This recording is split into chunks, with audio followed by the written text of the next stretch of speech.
Sandy Ingram here. Welcome. I have some very disturbing news for you. Sudani suspended his bid for a second term as Prime Minister of Iraq. Now, this is being reported by major news stations, but Sudani himself has not shown up to confirm this information. My hesitation is because it looks like Maliki is the top contender to be the next Prime Minister of Iraq. Now, as you know, the channel wants very much to stay out of Iraq's politics. However, this news, I felt that we couldn't wait, that I needed to share this with you as quickly as possible. Now, this supposedly happened, Sudani suspending his bid for a second term, happened on Sunday. As you know, they work on Sundays, just like it's a normal day. So the voiceover will explain more details about this particular action of Sudani and Parliament. But there's another situation that's happening that I need to address.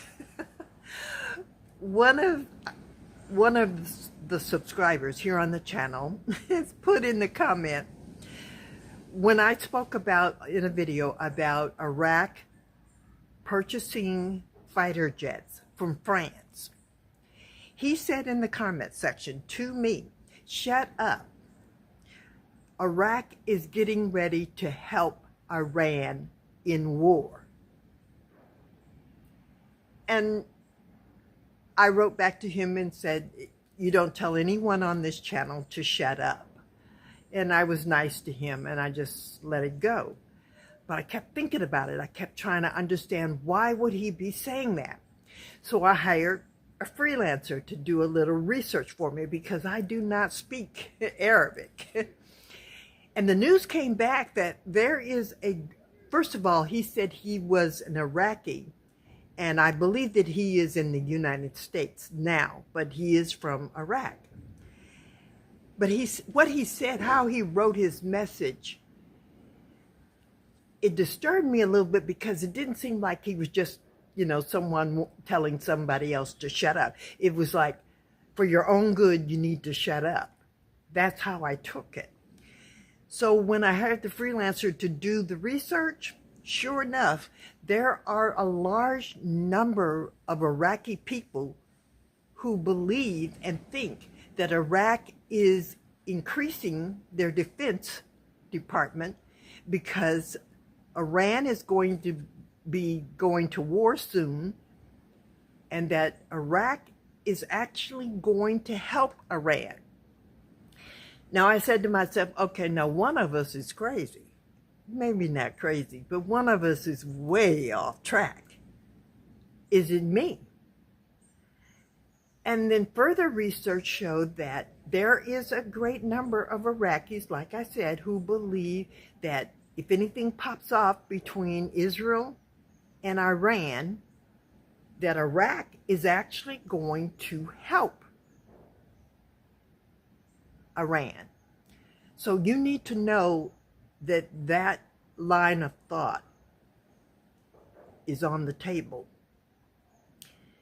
Now, the more and more I thought about it, I said to myself, now, does Iraq or Iran believe that they have a chance, even a fighting chance against Israel?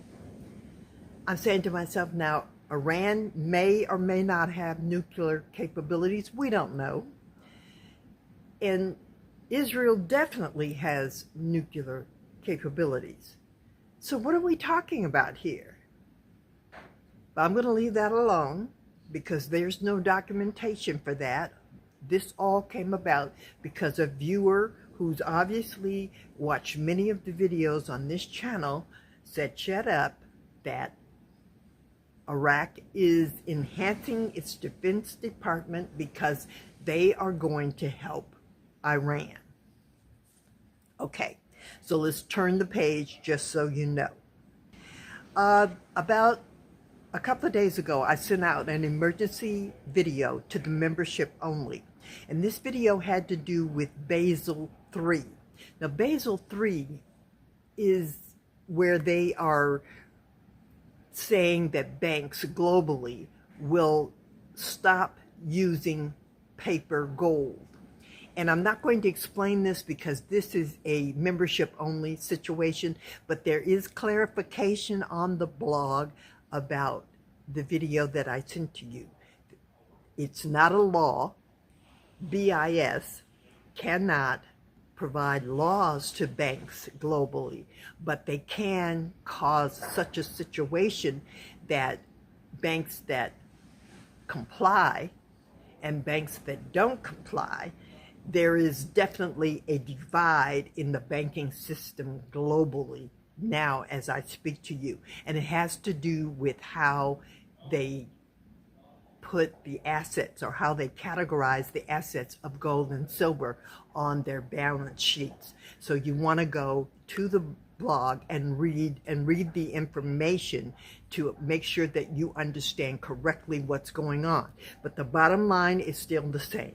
Buy gold and or definitely buy silver and take possession of your silver, because the reason why silver is going up so fast, so quickly, is because there is not enough silver to do what needs to be done.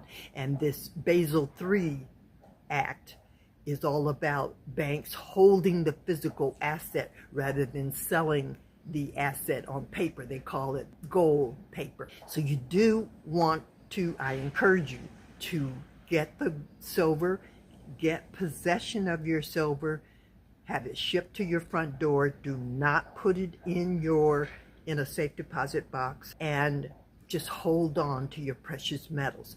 Never ever invest more than you could afford to lose. You do need to get a hold of that silver, guys. The channel has an account on the silver, and the silver is just going up by leaps and bounds every week. It is unbelievable how fast the price of silver per ounce is going up. Former Prime Minister Nouri al-Maliki, a veteran Shiite politician and leader of the State of Law Coalition, is once again at the center of Iraq's political negotiations following the November 2025 parliamentary elections. After the incumbent Prime Minister Mohammed Shia al-Sudani's bid for a second term weakened and was reportedly withdrawn, Iraq's dominant Shiite alliance, the Coordination Framework, has moved to nominate al-Maliki as its candidate for the next prime minister. This marks a significant push by his allies within the framework to return him to the premiership amid fractured coalition talks over forming a new government. Al-Maliki's name has surfaced repeatedly as a consensus choice among Shiite factions, reflecting his continued influence despite past controversies and his long absence from the office since 2014. Negotiations are ongoing, and his actual appointment will depend on broader political agreements among Iraqi blocs. You can find a detailed article on Maliki's background and his stance on the Iraqi dinar on the channel's blog. The link is in the description.